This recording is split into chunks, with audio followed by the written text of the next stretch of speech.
आमीन। मेरे जो लोग मूवी लवर हैं या जो निगाह रखते हैं कि मूवीज़ कौन सी नई आ रही हैं कौन सी जा रही हैं, इन दिनों अगर आपने देखा होगा तो मदर्स डे के हवाले से नेटफ्लिक्स पे एक मूवी आई है Chatterjee, Mrs Chatterjee versus Norway. कितने लोगों ने देख लिया या देखी है? ओके जी, सो जी 3-4 लोग हैं जी बड़े कमिटेड मूवी देखने वाले, ठीक है। ओके जी, सो द केस इसमें यह है कि नॉर्वे के मुल्क में एक इंडियन खातून जो है वो उसके बच्चे गवर्नमेंट या जो वहाँ का जो सोशल वेलफेयर डिपार्टमेंट होता है वो उसके बच्चे छीन कर ले जाते हैं, इसलिए कि नॉर्वे या यूरोपियन उस कंट्री के मुताबिक जो बच्चों का बेनिफिशियल उनका जो उनकी परवरिश है वो माँ नॉर्वे के लेवल या उनके स्टैंडर्ड के मुताबिक नहीं कर रही। लेकिन अल्टीमेटली पीछे पता चलता है कि इट्स अ ह्यूज बिजनेस जिसके पीछे गवर्नमेंट फंडिंग मौजूद है और वो लोग जो फॉस्टर पेरेंट्स होते हैं उनसे पैसे लेकर, और एक बड़ी फंडिंग है उसके पीछे जो कि लोग इसको स्कैम करते हैं और वो उसको लेते हैं। And then that lady she fought with the government of the Norway और वापस केस इंडिया पहुंचता है। लेकिन सवाल उसमें ये है, आप देखिएगा उसका मैं सिर्फ आपको समरी दी है, एक माँ जो है वो अपने बच्चों के लिए किस हद तक जा सकती है और उनके लिए कितनी फाइट कर सकती है। बाइबल मुकद्दस में जैसे आज हमने पढ़ा है, पहली माँ, जिंदों की माँ जिसे कहा गया, अम्मा हवा, जिनका तर्जमा बाइबल मुकद्दस में किया गया है। आदम, आपको पता खुदा ने आदम को एक टास्क दी थी और टास्क क्या थी कि भाई तू इस बाग की क्या करना, बागबानी और निगहबानी, 2 काम दिए थे खुदा ने आदम को। एक काम क्या करना है, कल्टीवेट करना है, बागबानी करनी है, और दूसरा काम क्या दिया था, उसकी प्रोटेक्ट भी करनी है। लेकिन यह काम आदम के अकेले के बस का नहीं था।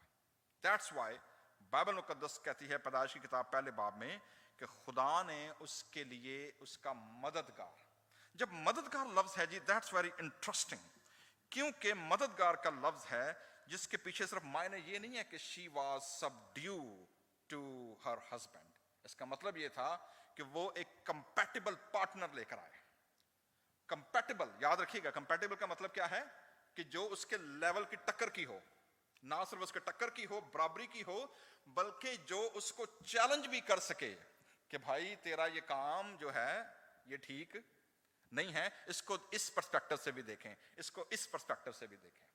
तो जो मददगार का लफ्ज है वो वहां पर ये नहीं है कि शी वॉज इंफीरियर। इसीलिए बाइबल मुकद्दस में जो मुख्तलिफ स्कॉलर्स हैं वो ये कहते हैं कि खुदा ने जब औरत बनाई पहली, तो खुदा ने आदम की पसली से निकाली, बैलेंस, बराबरी की बुनियाद पर, ना सर से निकाली कि उसको कमांड करे और ना पैर से निकाली कि मर्द उसे गुलाम बनाकर रखे।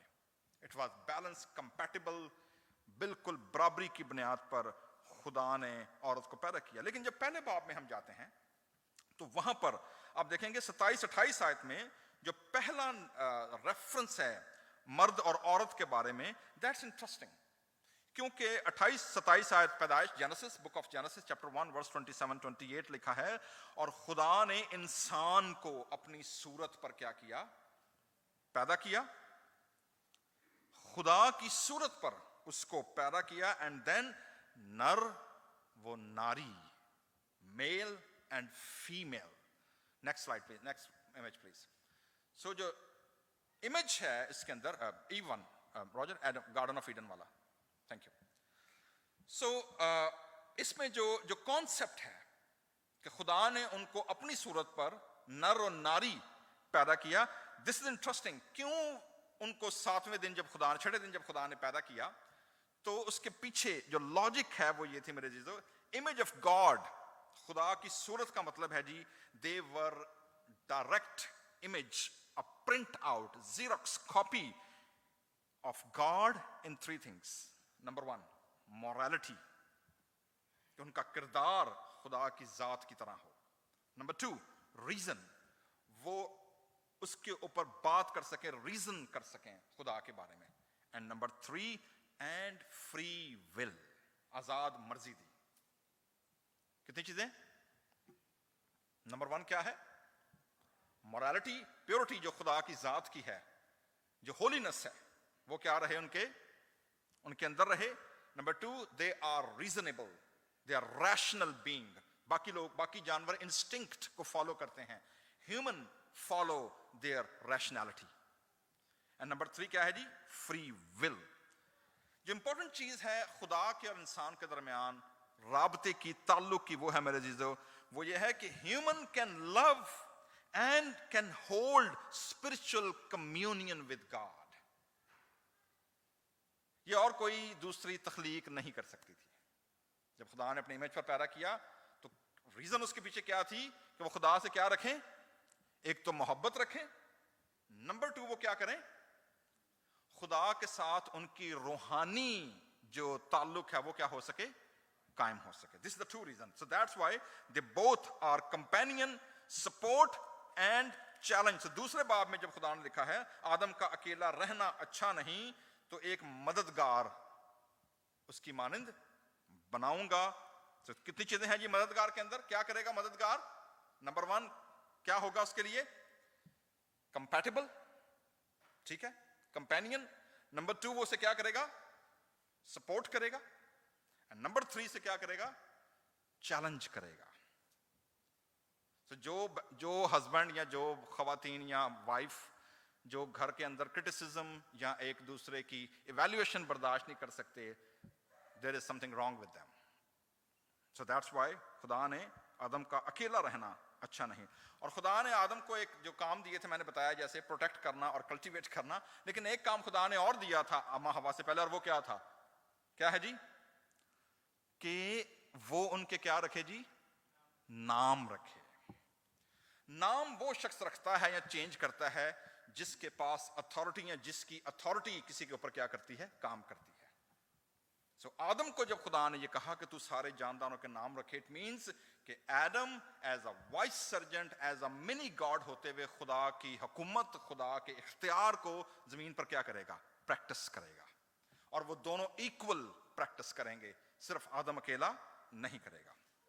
सो मेरे जीजो, जब हम इन दोनों के किरदार को देखते हैं तो इससे पता ये चलता है कि वो दोनों एक दूसरे के साथ बराबरी की बुनियाद पर और खुदा के प्लान के नीचे और खुदा की दी गई हदूद, उसकी जो लिमिटेशंस थी, उसके अंदर खुदा ने उनको टास्क दी ताकि वो उनको कर सके. लेकिन इसके साथ साथ खुदा ने एक नेगेटिव कमांड भी दिया, और वो ये दिया कि बाग के सारे दरख्तों के फल या whatever you want to do, लेकिन एक चीज, the tree of the knowledge जो है, उसके नजदीक नहीं जाना चाहिए. तो ये सिर्फ एक कमांड खुदा ने दिया उसको करने के लिए. अल्टीमेटली हम देखते हैं जी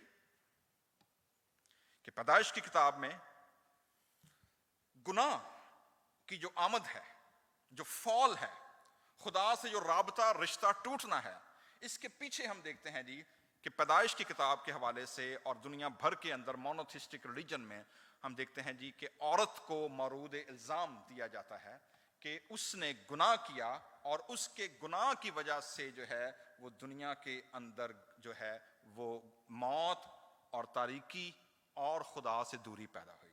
लेकिन दिलचस्प बात आज के जो स्टोरी है जो मैंने बताया है, इसमें ये है खुदा बड़े अजीब तरीके से काम करता है. आपको पता है खुदा के करैक्टर की अगर आप पूरी बाइबल नैरेटिव पढ़ेंगे और अगर आप बाकी खुदा की इन्वॉल्वमेंट इंसानी तारीख के अंदर देखेंगे, आप एक चीज नोट कीजिएगा, और खुदा की जो सबसे बड़ी पावरफुल करैक्टर बात है वो क्या है? वो ये है कि जिस चीज को अबलीस या तारीकी या खुदा की मुखालिफ कुव्वतें जिस टूल को या जिस एजेंसी को वो खुदा के खिलाफ इस्तेमाल करती हैं, खुदा की कुदरत और खुदा के मंसूबे के खिलाफ इस्तेमाल करती हैं, खुदा उसी टूल को यूज करते हुए उनके मंसूबों को क्या कर देता है? उलट देता है. यानी ये नहीं करता खुदा के कि जी अगर एक टूल करप्ट हो गया है और अगर कोई एजेंसी जो है वो करप्ट हो गई है या उसमें बिगाड़ पैदा हो गया है, तो उसको फेंक कर नहीं लेकर आ जाए कि नहीं, अब चूंकि ये क्रिएशन स्टोरी, ये बाग अदन और ये सारा कुछ चूंकि तारीख हो गया है, बर्बाद हो गया है, अब मैं सबको दोबारा इरेज करके तो अब मैं नया बाग लगाऊंगा, नया आदम और हवा बनाऊंगा और फिर नए सिरे से क्या करूंगा? शुरू करूंगा. ये नहीं किया खुदा ने. खुदा ने क्या किया कि जो बिगाड़ पैदा हो गया था, जिस टूल के वसीले से बिगाड़ पैदा हुआ था, जिस ह्यूमन की वजह से बिगाड़ पैदा होता, खुदा ने कहा okay, I will turn the table through that agency, and this is the power of God's grace. कैसे है देखिएगा. So we all know this is well verse story. हवा ने गुनाह किया, खुदा जब दोनों शैतान ने उसको ट्रैप किया, ट्रिक किया, और उसने औरत से कहा, वाकई खुदा ने कहा है कि बाग के किसी दरख्त का फल तुम ना खाना। चूंकि इस वक्त मौका नहीं है मैं इसकी थ्योलॉजी की तरफ जाऊं, I will just focus on eaves character. और ईव का जो कैरेक्टर है, हवा का जो कैरेक्टर है, वो कैसे मां की सूरत में खुदा ने इस सारी डार्कनेस और सारी डेथ को खुदा ने कैसे रिवर्स किया। So this is interesting. So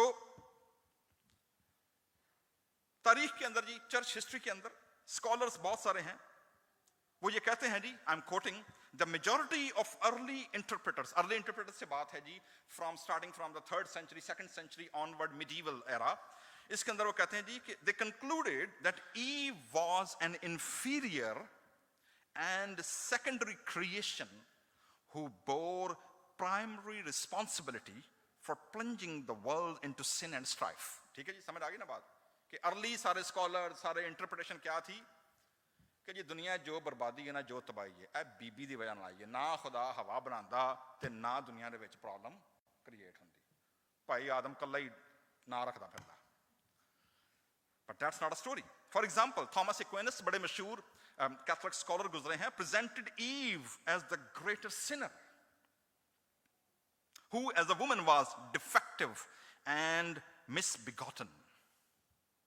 However, the Bible does not present her as a seductress, a bimbo, or someone who's tragically lost. Nor does it portray her as a mother we should disown. Bible उसे ऐसा पेश नहीं करती है, Bible उसे एक और अंदाज से पेश करती है। और वो क्या है, आगे देखते हैं जी। प्रॉब्लम क्या है? प्रॉब्लम ये था, खुदा ने कहा था जी, जो ट्री है knowledge of good and evil, नेकी और बदी की पहचान के दरख्त का फल ना खाना। That was the only commandment और हेड जो खुदा ने लगाई। ठीक है, actually knowledge of good and evil represented the pursuit of knowledge apart from God. ये नॉलेज जो ट्री का, ये क्या किस चीज को रिप्रेजेंट करता है कि भाई नेकी और बदी की पहचान जो है वो खुदा ने तो बोल दिया है कि भाई ये नहीं करना, ठीक है, लेकिन उससे आगे जो जाने की कोशिश होती है, दीगर रिसोर्सेस जिनका ताल्लुक खुदा की जात से नहीं है, उन रिसोर्सेस से जाकर अपने लिए पीस ढूंढना, अपने लिए पैसा ढूंढना, अपने लिए अमन ढूंढना, अपने लिए खुदा के दिए गए वसाइल, खुदा की दी गई बाउंड्रीज, खुदा के दिए गए रिसोर्सेस से हटकर क्या करना, परस्यू करना अपने लिए रिसोर्सेस को। प्रॉब्लम ये थी, प्रॉब्लम ये नहीं थी कि उसने ईवल और जो नेकी और बदी की पहचान का दरख्त है उसे परस्यू क्यों किया है। प्रॉब्लम ये हुई, Adam and Eve already had access to the one who would teach them. क्या? From evil as they walked with him in the garden. जिस खुदा के साथ वो सुबह शाम फिरते थे, वो उन्हें बताता था कि नेकी क्या है, बदी क्या है, किस तरफ जाना है, किस तरफ नहीं करना। बट प्रॉब्लम क्या हुई?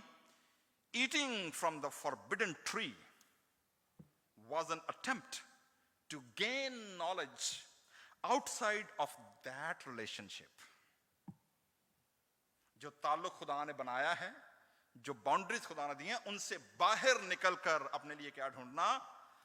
नॉलेज ढूंढना, गुड और ईवल का चुनाव अपनी मर्जी से करना, जो खुदा ने वसाइल दिए हैं, जो खुदा ने कलाम दिया है, उससे हटकर दूसरी तरफ निकल जाना। To become their own arbiters of truth, अपनी मर्जी को, अपनी आजाद मर्जी को जो खुदा ने हमें दी है, उसको इस्तेमाल करके खुदा की दी गई हदूद से क्या कर जाना? निकल जाना। That was the problem. So, इसी ट्रेजेडी को जब खुदा ने उनको निकाला बाहर, खुदा ने जो क्वेश्चन किया है, जो खुदा ने आर्ग्यूमेंट किया है, वो खुदा ने हवा से नहीं किया। सबसे पहला काम खुदा ने किसको किसको किसको क्वेश्चन किया? खुदा ने आदम को, because he was the head of the household, he was the primary person. So ये जो हायरार्की है खुदा के कलाम के मुताबिक, कि सबसे टॉप पे खुदा, खुदा के बाद खानदान के अंदर शौहर, हस्बैंड, बाप, then wife, then children, and then ये जो हायरार्की है, इसके पीछे ये नहीं है कि कोई एक दूसरे से नीचे है। इसका मतलब ये है each and every person have their own role to play to run the business. इसीलिए जो जो जो अकाउंटेबिलिटी है वो खुदा किससे ले रहा है? पहले आदम से। ठीक है भाई, आदम अगोशे हार निकला, उन्होंने कहा खुदा मेरा तो कोई कसूर को नहीं हो, आ जी बीबी नाल लाई है ना तू मेरे, आ कम सारा ही आ, मैं कुछ नहीं किया, मैं बड़ा सीधा सीधा, मैं ड्यूटी से सीधा जाना, तो ड्यूटी तो सीधा की कर जाना, घर आ जाना, अल्लाह खैर सलाह। मैं तो एडा शरीफ आदमी, मैं तो आंडे खब्बे पासे वहिंदे ही कोई नहीं, खब्बे सज्जे।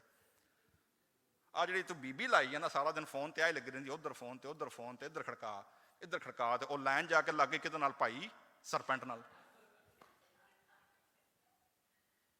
ठीक है ना। तो सरपेंट ने ज़हन फिर ऐसियां गल्लां पाइयां, सरपेंट ने फिर ऐसी फिरकी घुमाई, ठीक है, वो सीधी जाग उन्हें की किया, ट्री नूं जाग उन्हें की पा लिया, उन्हें हाथ पा लिया। सो खुदा की दी गई हदूद से बाहर निकल जाना, that was the problem. So आदम ने सीधा हाथ चुक लगा जी खुदावंद मैं नहीं कुछ किया, जी तो स्मार्ट कंपैटिबल बीबी दी है ना, मेरा काम है सारा। खुदा ने कहा हाँ भैया इधर आ जा, तू दस। उन्होंने कहा खुदावंद खा तो मैं ले आवे, क्योंकि देखने में क्या था, आंखों को खुशनुमा, जेडे ओदे कलर सन ना, जेडे वाह वाह वाह वाह, जेड़ा डिजाइन सी ओदा, वो जेड़ा फैशन सी ना, वो जेड़ी लाइट सी और मेकअप सी ना, जेड़ा ओहो हो, that was beyond any brand. वो जो फैशन का स्टाइल था, ओहो खुदावंद मैंने फल क्या है कि क्या हुआ है, आंखों को क्या होता है खुशनुमा, और अकल बख्शने के लिए क्या है, एक्स्ट्रा क्रेडिट मुझे मिल जाएंगे, मेरे सैलरी बढ़ जाएगी, हमारे घर की इनकम बढ़ जाएगी, हमारा ये हो जाएगा। मैंने सोचा एक और बिजनेस की कर लीजिए, खोल लीजिए।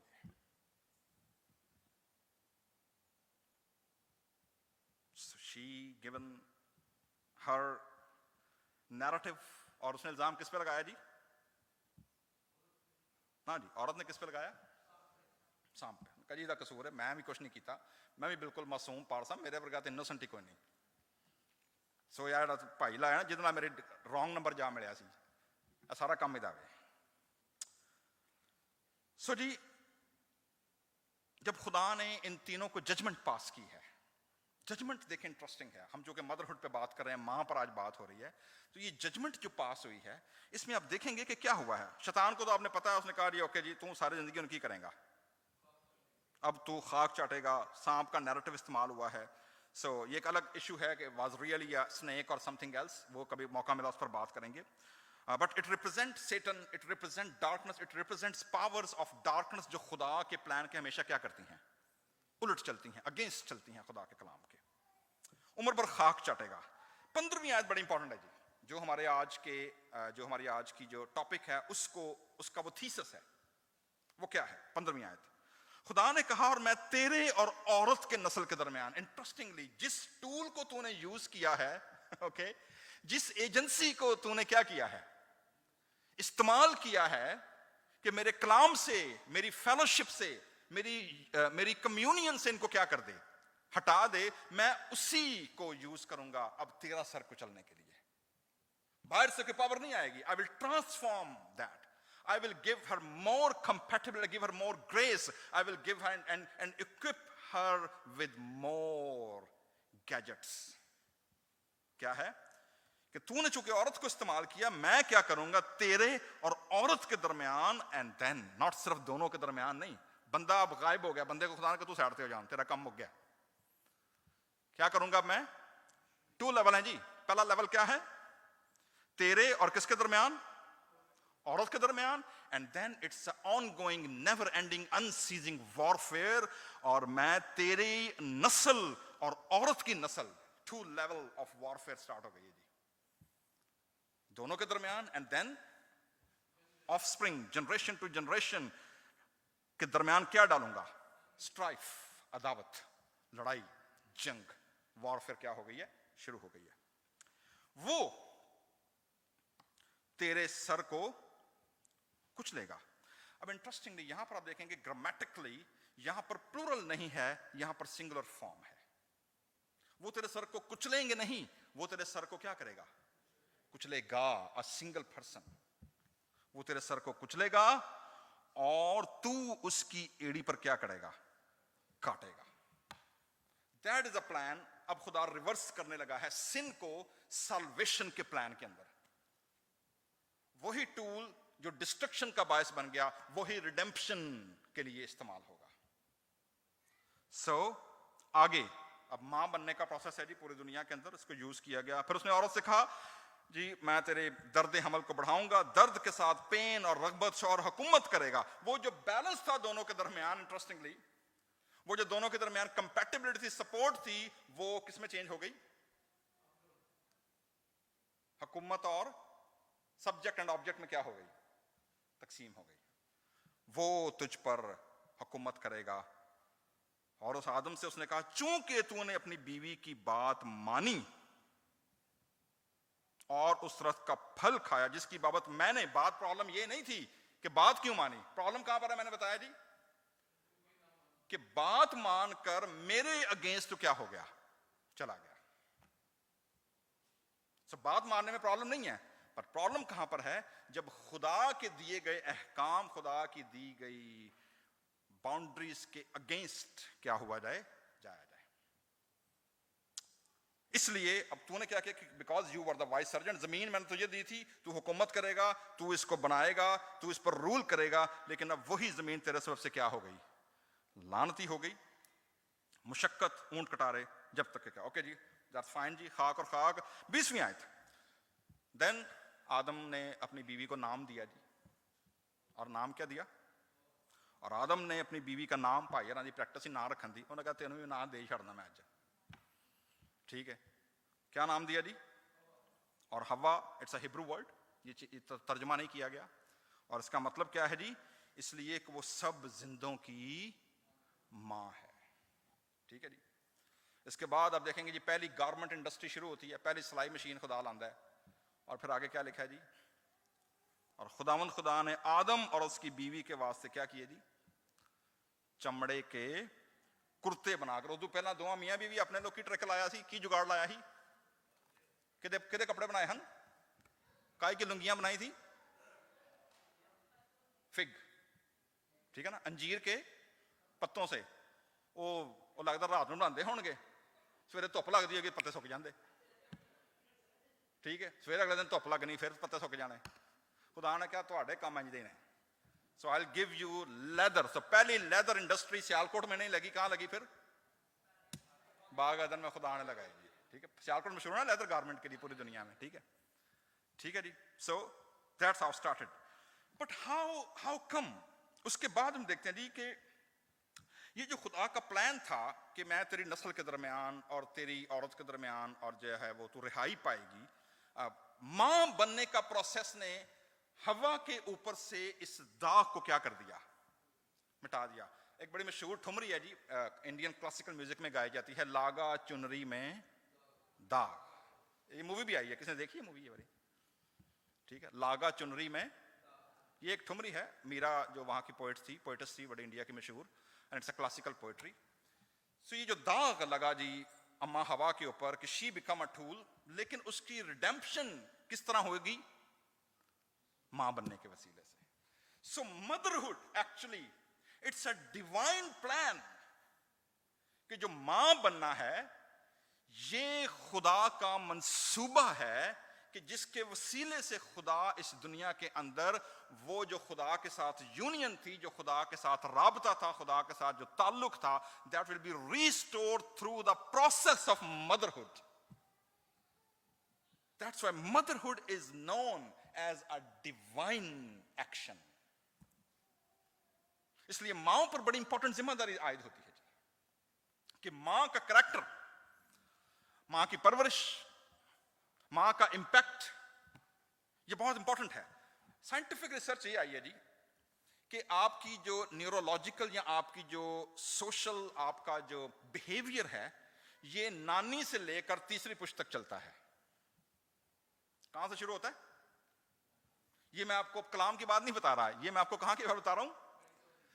साइंटिफिक न्यूरोलॉजिकल रिसर्च की, सोशल बिहेवियर की। 3 जनरेशंस। इससे मुझे स्टोरी याद आ गई है तो अजीब जी, पर स्टोरी बड़ी अच्छी है जो इस पॉइंट को जरा एलैबोरेट कर देगी। कहते जी किसी एक पुराने जमाने में किसी जगह पर एक बंदा पहुंच गया फिरदा फिरदा, तो वहां की लोकल औरत ना इश्क हो गया उन्होंने। और आपको पता ना पंजाब में जिवें हीर रांझा जिन्ना वेखी है, रांझा फिरदा फिरदा रांझा बन के निकल गया। ठीक है, सो इंज ਜਿਹੜੇ ਲੋਕ ਫਿਰਦੇ ਟੁਰਦੇ ਬਾਹਰ ਆਉਂਦੇ ਨੇ ਲੋਕਲ ਕੁੜੀਆਂ ਨੂੰ ਬੜੇ ਫੈਸੀਨੇਟ ਕਰਦੇ हैं जी कि उधरों बंदा आ गया उधरों आ गया कोई वाइट नज़र आ गया कोई अमरीका का पासपोर्ट लैके आ गया कोई ब्रिटिश पासपोर्ट कोई NRI आ गया सो बड़े फैसीनेट करते हैं हमें जो लोग बाहर से आते हैं जी फिरदा टुरदा आ गया तो अब लोकल तो वो कबीले से बाहर शादी नहीं करते थे उन्होंने कहा शादी तो नहीं हो सकती दे प्लान और एलोप होने का प्लान किया वो रात को भाग गए प्लान किया अब वो बंदे ने उस दौर में कारां गड्डियां होंदियां कोई नहीं हन ऊंटनियों ने हायर की थी एक वो ऊंटनी जो थी वो उन्होंने ली कि जी हमने भागना रात को तो जनाब वो निकले जब तो थोड़ी दूर जाने के बाद जब वो गांव से निकले रात के अंधेरे में नज़दीक ही छोटा सा एक पौंड छप्पड़ नहीं पंजाबी च कहते जिन्होंने छप्पड़ नजर आया ऊंटनी बह गई जाके उत्थे वो सवारियां लै गए ठंडे ऊंटनी क्या हो गई छप्पड़ च बह के चिल मारन डई ऊंटनियां उठन डई बंदा ने बड़े डंडे मारे वो पिछों जिन्होंने मगर लोग नठे वो भी बड़े परेशान भाई ऊँटनी उठा नहीं डई वो बंदा जो था ना जो सारबान था ऊँटनी का जो मालिक था वो डंडे मारी जाए आखी जाए ए ऊँटनी इन्हों की नस्ल इंज दी है ऊँटनी की मां भी इंज ही कर दी जिथे ठंडी जगह बंदी बह जाती थी वो जो बंदा औरत भगा के लेकर जा रहा था वो दैट वाज अ स्टेटमेंट जिसने उसके दिमाग की बत्तियां खोल दी वो कहने लगा ये जानवर जिसको मैं इस्तेमाल कर रहा हूं जानवर समझते हैं इसके अंदर ये इंस्टिंक्ट है कि ये अपनी जनरेशन को क्या कर रही है फॉलो कर रही है तो मेरी जो जनरेशन होगी इस औरत से वो क्या करेगी अगर मैं ये तरीका इस्तेमाल कर रहा हूं तो he return back I don't want to corrupt my generation with this kind of immoral act so generation to generation so हवा खुदा ने इसको प्लान दिया कि भाई तो मां बनने के वसीले तेरी होप है एंड दे होप्ड अच्छा जी खुदा ने कहा है तो लेट्स डू इट लिखा जी चौथे बाब की पहली आयत outside now they are outside the Eden Genesis 4:1 so उनको पहला बच्चा मिलता है जी आदम अपनी बीवी के पास गया हामला हुई और उसके काइन पैदा हुआ पहला बेटा पैदा हुआ हवा ने ये सोचा कि खुदा ने जो प्लान किया है we will going back to Eden now यही प्लान था ना कि भाई नस्ल के दरमियान दावत होगी तेरे सर को कुचलेगा एड़ी पर काटेगा finish you will victory and you will go back to the previous level previous connection लिखा जी उसका भाई काइन का भाई हाबल पैदा हुआ and this is the first strife वो बच्चे जो इस उम्मीद पर पैदा किए गए थे कि वो खुदा के मंसूबे को पूरा करेंगे they also become a victim of evil and power और दुनिया में पहला मर्डर जो होता है पहले मर्डरर की मां भी कौन बनती है हवा बनती है ट्रेजिक स्टोरी जिस होप के साथ बच्चे पैदा किए गए थे वो होप क्या हो गई खत्म हो गई इसको कैसे डील किया उन्होंने बाइबल मुकद्दस कहती है जी चौथे बाब की 26 आयत आप देखेंगे वहां लिखा है जब वो उनकी नस्ल बड़ी लड़ाई झगड़े शुरू हो गए दुनिया के अंदर बदी फैल गई 25वीं आयत फिर आदम अपनी बीवी के पास गया एक और बेटा पैदा हुआ they will still have a hope okay ji again let's become a mother क्योंकि पहले ने भाई को मार दिया वो नस्ल गई उसके ऊपर लानत पड़ी वो गायब हो गया इलाके से then what to do खुदा का मंसूबा कैसे पूरा हो how to finish that so outside the Eden they have another attempt और उसके एक और बेटा पैदा हुआ उसका नाम सेत रखा क्या नाम रखा जिसका सेत और वो कहने लगी क्या कहा उसने देखिएगा इंटरेस्टिंग स्टेटमेंट खुदा ने हाबल के इवज जिसको काइन ने कत्ल किया मुझे दूसरा फर्जंद दिया to have a hope to fulfil God's plan this is the moment कि इससे पहले लोग यहोवा के नाम से वाकिफ नहीं थे लिखा सेत के हाँ भी नस्ल बढ़ने लगी उसका नाम बेटा पैदा हुआ अनूस रखा उस वक्त से लोग पहली बार यहोवा का नाम बाइबल में आया है जी उस वक्त लोग किसका नाम लेकर दुआ करने लगे because she raised that one son with the introduction and in God fearing and introducing her to godhood कि ये खुदा के मंसूबे को क्या करेगा पूरा करेगा जी फास्ट फॉरवर्ड चलते हैं जी इस स्टोरी के अंदर child bearing source of redemption खुदा ने इसको इस्तेमाल किया नबियों के वसीले खुदा इस मंसूबे को बढ़ाता रहा जबूर की किताब में जबूर 58, 58 एंड 56 इसके अंदर खुदा दोबारा रिमाइंड कराता है कि वो नस्ल आने वाली है, वो फ्रूट, वो सीड जिसके वसीले सांप का सर क्या किया जाएगा, कुचला जाएगा। It's still to come, it's still ongoing. लेकिन गॉड फियरिंग जनरेशन साथ साथ चल रही है। जब हम नए अहदनामे में आते हैं जी, तो नए अहदनामे में बड़ी दिलचस्प बात है, जब आप खुदावन यीशु मसीह का मत्ती की इंजील में जिनियोलॉजी पढ़ते हैं, नसबनामा पढ़ते हैं, और लूका की इंजील में जब आप नसबनामा पढ़ते हैं, तो दे ट्रेस खुदावन यीशु मसीह की जिनियोलॉजी को सीधा जाकर सेत के साथ मिलाते हैं। किसका नाम आया वहां पर? सेत का नाम। सो सेत की जनरेशन खुदावन यीशु मसीह के आने तक खुदा से क्या कर रहा है? प्रिजर्व कर रहा है, ताकि वो बच्चा, वो मां जिसके वसीले खुदा दुनिया को रिडीम करेगा, दे आर स्टिल कमिंग। सो क्या होता है जी,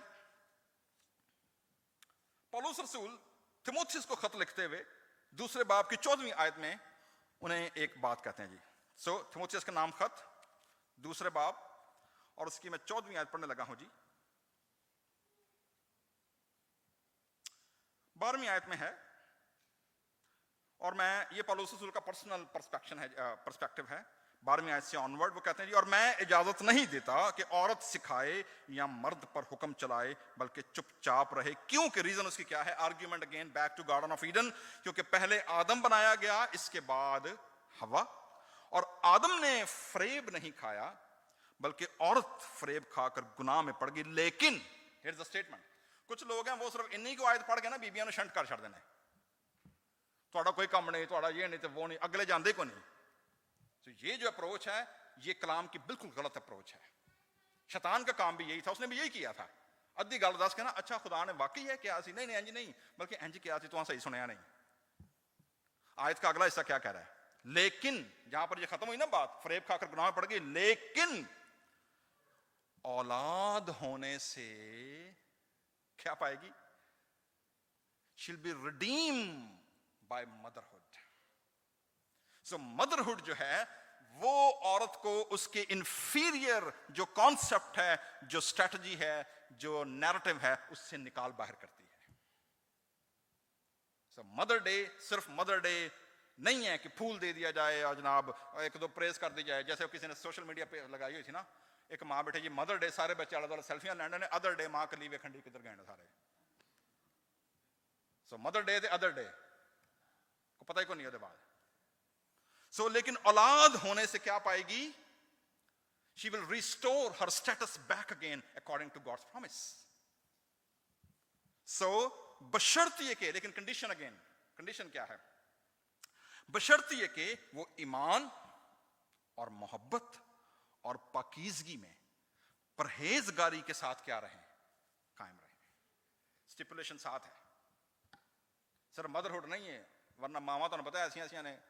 और साढ़े महल्ले च एक बीबी सी थे, तुहानू पता महल्ले छोटे छोटे घर होंदे, पब्लिक ज्यादा होंदी है, कोई उधर नठ जाती है, कोई उधर नठ जाती है, कोई किधर पास निकल गई, किधर पास निकल गई, और 4-4 5-5 बच्चे छोड़कर, ये भी नहीं कि चलो कोई नवा नवा इश्क होया कोई, ना ना ना, शादीशुदा 4 ब्याह भी 15-20 साल लंघ गए ने, ठीक है, फिर नवा इश्क हो जाता है। So ये जो स्टोरी है ना, this is again, this is very corruptive। वजह इसकी क्या है? इसकी वजह ये मेरे जीजो, family and husband and wife, this is the only remnant from the garden of Eden, a perfect picture in this world, जिसको अबलीस सबसे पहले क्या करता है? हिट करता है। सबसे पहला अटैक अगर जमीन पर अबलीस करता है, और वेस्टर्न वर्ल्ड के अंदर, अमेरिका के अंदर, वेस्टर्न वर्ल्ड के अंदर, यहां पर जिस तरह हम सोशल मीडिया या स्मार्टफोन के ऊपर एक के बाद दूसरा, दूसरे के बाद तीसरा स्वाइप करते चले जाते हैं, बिकॉज एक चीज हमें सेटिस्फाई नहीं करती, हमारे रिलेशनशिप जो हैं वो भी इसी तरह स्वाइप मोड पर आ गए हुए हैं। We switch and swipe right away. ये ट्रैप है और ये अबलीस का मंसूबा है कलीसिया को, खुदा के लोगों को बर्बाद करने का। Family is the most fragile and the most important unit in God's plan. So, पौलुस रसूल बयान करते हैं जी। So मेरे जीजो, इस चाइल्ड बेयरिंग के अंदर अब ये मामला आगे बढ़ गया जी, यीशु मसीह आ गए हैं जमीन पर। अल्टीमेटली यूहन्ना मुकाशफा के अंदर हमें एक विजन दिखाते हैं जी। और वो विजन क्या है? हमने पढ़ा है जी मुकाशफा की किताब 12वें बाब के अंदर क्या हुआ है। फिर आसमान पर बड़ा निशान यानी एक औरत नजर आई। अगेन ओके जी, now we can see what's happening. ठीक है, नाउ खुदा उस निजात बख्श मंसूबे को क्रिएशन से न्यू क्रिएशन मोड पे लाने वाला है। एनाइलेशन पे नहीं है, बर्बादी पे नहीं है, तबाही पे नहीं है, डाइवोर्स पे नहीं है, रिजेक्शन पे नहीं है, अलैदगी पे नहीं है। किस पर है? From creation to new creation. क्या होने लगा है?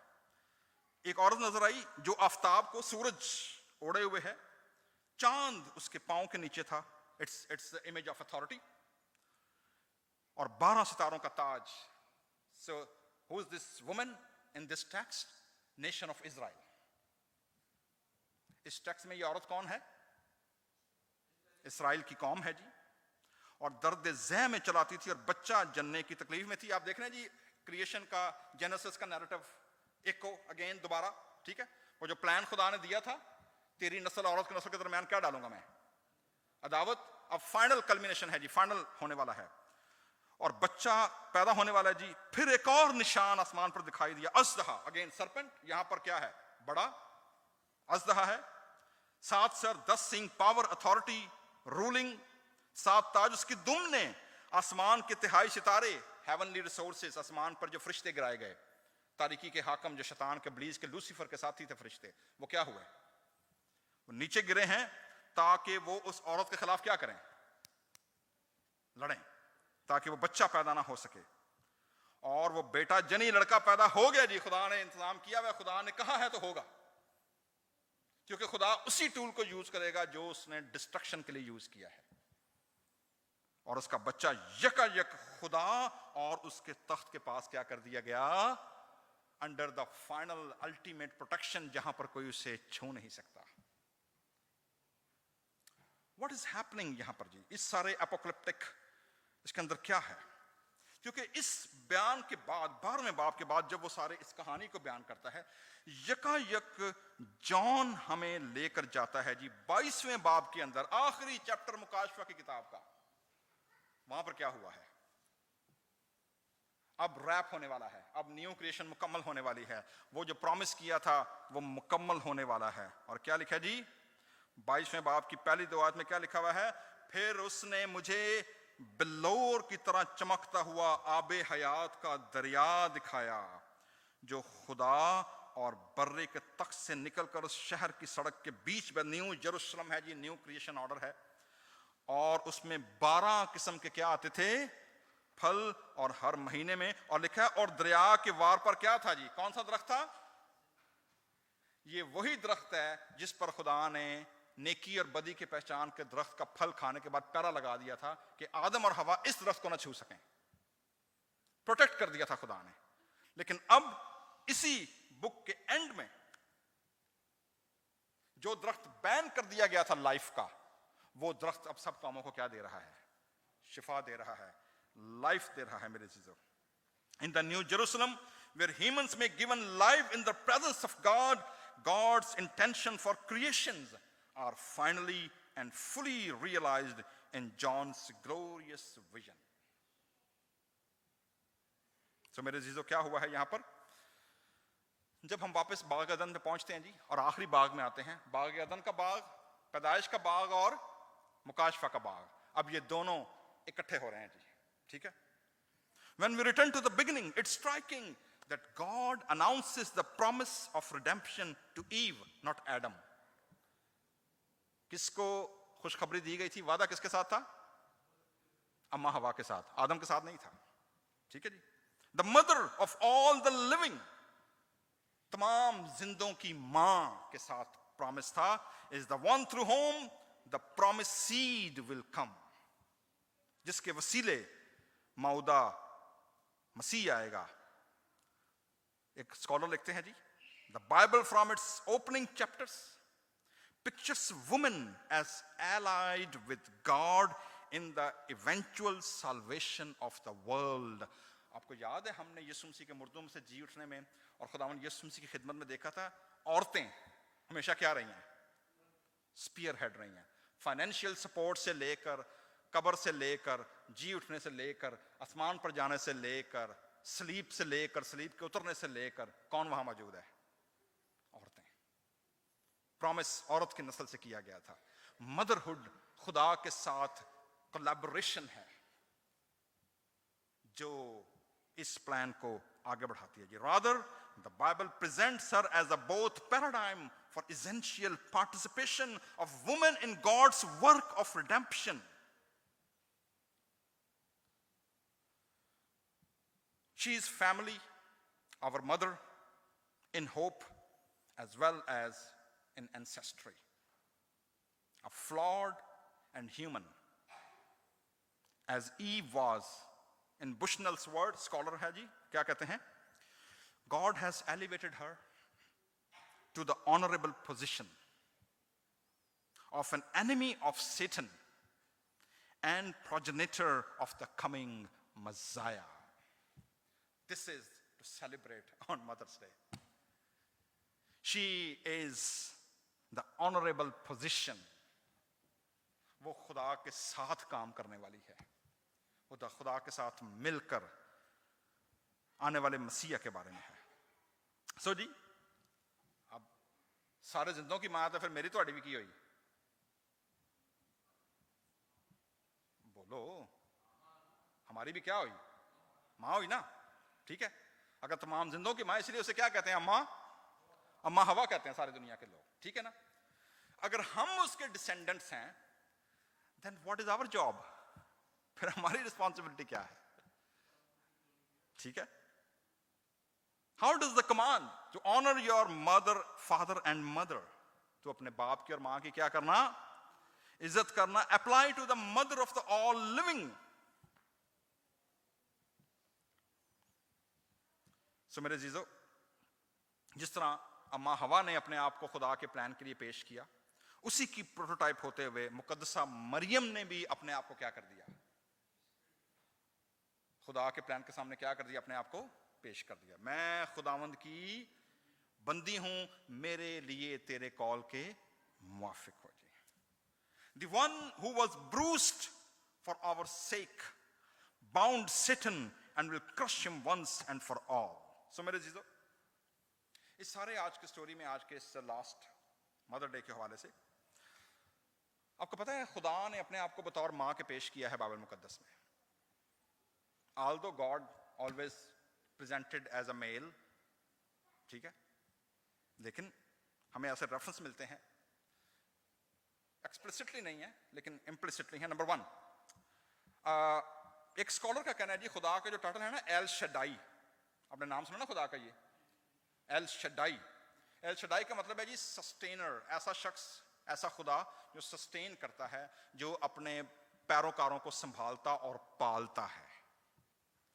और जो एक स्कॉलर ने इसे यूं बयान किया, this is like a mother breast feeding her children. El Shaddai refer to the sustainability to his children. Sophia, wisdom, अमसाल की किताब 8वें बाब के अंदर खुदा की हिकमत जो है उसे किससे तशबीह दी गई है? औरत से। खुदा की हिकमत ने किया है। गलतियों के खत में नया यरूशलेम, teach that God has a bride, ठीक है जी। कलीसिया क्या है? क्या लिखा है? वो दुल्हन है। The church as a redeemed group is called the bride of Christ. An आखिरी point, how this apply to Christian mothers, मसीही माओं का क्या लेना देना है जी? देखिए, the scriptures are full of stories spotlighting the vital role of motherhood in God's mission. मसलन अमसाल की किताब का आखिरी चैप्टर है, लैमुएल बादशाह की मां अपने बादशाह बेटे को कहती है कि तुझे क्या काम करने चाहिए, तुझे किस तरह का होना चाहिए। तो मां का बड़ा अहम रोल है जी। टाइटस चैप्टर 2 4-5 बाब में कहते हैं जी, a Christian mother is told to love her children. अब लव से मुराद ये नहीं है कि हर वे चुक के उन्होंने फिर दी फिरे, या जो मर्जी करी या जो मर्जी दई है। No no, that's not a task of love. ये बर्बादी है, ये तबाही है कि जो बच्चा कही है उन्हें दई जाओ, ऐसा नहीं है। बल्कि क्या है? It reference to mothers loving their children, और यहूदी माओं के बारे कहा जाता है, कहावत है जी, इट्स अ प्रोवर्ब। वो कहते हैं जी कि Jewish mothers feed their children Torah while they are breast feeding them, को अपने बच्चों को दूध के साथ शरीयत पिलाती हैं। ਅਸੀਂ ਦੁੱਧ ਨਾਲ ਕੀ ਪਿਲਾਉਂਦੇ ਆ? टीवी तो है लेकिन विच की चलता है वो हुण जो मर्जी चलाई जाओ। How we are raising our kid, TV बुरा नहीं है, मैं ये नहीं कह रहा कि टीवी बुरा, टीवी सुट दो, no no no, that's not a case. How we are we using tool for a construction और फॉर अ डिस्ट्रक्शन? सवाल ये है। गॉस्पेल प्रोक्लेमेशन में है जी, the issue is invitation to recognise the lordship of Jesus Christ. He is the seed of woman, he has defeated Satan once and for all, and is the seed of Abraham who receives the covenant promises. All those, मैं और आप सारे, who follow Christ are reckoned as children of God and the seed of Abraham. So मेरे जीजो, माओं पर बड़ी अहम जिम्मेदारी आती है। मैं परसों एक मूवी देख रहा था जिसमें एक साइको नर्स वो मरीजों को मार देता है, और कोई 450-500 दुनिया में उसने अमेरिका के अंदर मरीज मुख्तलिफ हॉस्पिटल में मारे होते हैं, उनको इंसुलिन ज्यादा देकर, and he was doing since then. तो जब वो पकड़ा गया और जिस उसकी पार्टनर नर्स ने हेल्प की उसके क्राइम को पकड़ने के लिए, आखिर में जब इन्वेस्टिगेशन हुई उन्होंने उससे पूछा कि भाई क्यों तुमने ये इतने सारे बेचारे लोग मार दिए हैं, उनको गलत ओवरडोज देकर और उनके दवाई के अंदर मिक्स करके। और उसका जो जवाब आया वो कहता था, नोबडी स्टॉप मी। क्या जवाब था? Nobody stop me. So रोकना बड़ा जरूरी होता है जी। This is the part of discipline. Hedge लगाना, प्रोटेक्ट करना, no. Stop. This is not going to happen. That's very important. जब हम बच्चों की परवरिश करते हैं, जब बच्चों को बढ़ाते हैं, एक बड़ी पुरानी कहानी है, झूठी या सच्ची है, but the moral of the story इसके पीछे सेम है। मैंने पढ़ी एक जगह पर, वो कहते हैं जी एक बच्चा था, वो जब कभी घर में वापस आता या जब स्कूल जाता, उसे एक गंदी आदत पड़ गई। It's again a psychological disorder कि वो स्कूल से कभी किसी दिन किसी कापी चुक के लै आनी, किसी दिन कटर चुक के लै आना, किसी दिन कोई डब्बा चुक के लै आना, और ऐसे ही बगैर किसी वजह के। अच्छा, उसकी माँ देखती भी कि भाई ये बच्चा जो है कि ये चीजें वो लेकर आ रहा है जो मैंने इसे लेकर नहीं दी हैं, तो ये कहाँ से आ रही हैं? उसने पूछा नहीं, वो कहते पता नहीं लाया होना है, कि उन्होंने पूछा, उन्हें दरगुजर करता। वो आदत उसकी इतनी पक्की होती चली गई, जैसे जैसे बड़ा होता गया, अब वो रबड़ और बैग और उनसे ज्यादा क्या करना शुरू हो गया, थोड़ा सा और चोरी करने शुरू हो गया। उससे बड़ा हुआ तो प्रोफेशनल चोर बन गया। अल्टीमेटली एक चोरी के दरमियान उससे कत्ल हो गया, and he has a capital punishment. जब पनिशमेंट दी गई तो जजेस ने पूछा, या उन्होंने पूछा ज्यूरी ने कि जी आपकी आखिरी ख्वाहिश क्या है? कहता जी मैं अपनी मां से मिलना है। किससे मिलना है? मुझे अपनी मां से मिलना, आखिरी बार मुझे अपनी मां से मिला दे। सो जी उसकी मां से मुलाकात कराएगी, रोंदे पिटते हैं जो भी सी। तो जब वो जाने लगा तो उसने अपनी मां से कहा मुझे तेरे कान में एक बात कहनी है। वो गया कान में, स्टोरी नरेटर बयान करते हैं जी, उन्हें ऐसे दंद भरे अपनी मां के कान नूं, छोड़े ही ना। अल्टीमेटली वहां से वो जिसे कहता ना काट के उसने अलग कर दिया। उन्हें कहा जी बेवकूफ आदमी, तू मरन लगा, मां दी दुआवां लैके जा ताकि तू पहुंचे कर ले, तू आखिरी वेले भी बुराई कमाई है। उन्होंने मैं बुराई नहीं कमाई, मैं इसलिए इन्होंने काम किया वे, अगर ये बचपन में मुझे रोकती पहली बार मेरे किसी चोरी पर, मेरी किसी बुराई पर, मेरी किसी इस तरह की हरकत पर, तो मैं आज मौत के मुंह में खड़ा ना होता। So teach your children before someone else, teach them. Motherhood is not only a task or a status in the society, it is a participation in God's mission in this world. आइए अपने सरों को झुकाएं, अपनी आंखें बंद करें और खुदावंद की हजूरी में दुआ करें कि खुदावंद हमारे बच्चों को